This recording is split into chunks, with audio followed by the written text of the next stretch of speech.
नमस्कार दोस्तों, इस वीडियो में बात करने जा रहे हैं खेसारी लाल यादव जी का न्यू सॉन्ग के बारे में। तो दोस्तों हो जाइए तैयार, खेसारी लाल यादव जी का न्यू धमाका होने वाला है। दोस्तों खेसारी लाल यादव जी न्यू सॉन्ग लेके आ रहे हैं जिस सॉन्ग का नाम है नाच के मलकिनी, नाच के मलकिनी।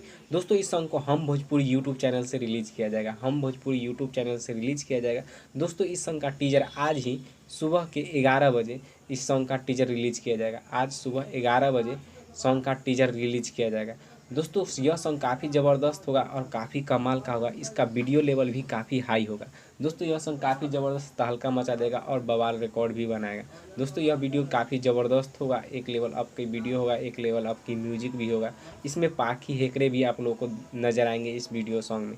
दोस्तों गीत को गाए हैं खेसारी लाल यादव जी ने और शिल्पी राज जी ने, म्यूजिक दिए हैं आर्या शर्मा जी ने, गीत को लिखे हैं विशाल भारती जी ने। तो दोस्तों आज सुबह के 11 बजे इस सॉन्ग का टीजर हम भोजपुरी यूट्यूब चैनल से रिलीज किया जाएगा, नाच के मलकिनी, नाच के मलकिनी। दोस्तों खेसारी लाल यादव जी का यह सॉन्ग आने वाला है। तो दोस्तों सॉन्ग का टीजर आज सुबह 11 बजे रिलीज किया जाएगा। तो देख के और कमेंट करके जरूर बताइएगा आप लोगों कि जिस सॉन्ग का टीजर आप लोगों को कैसा लगा।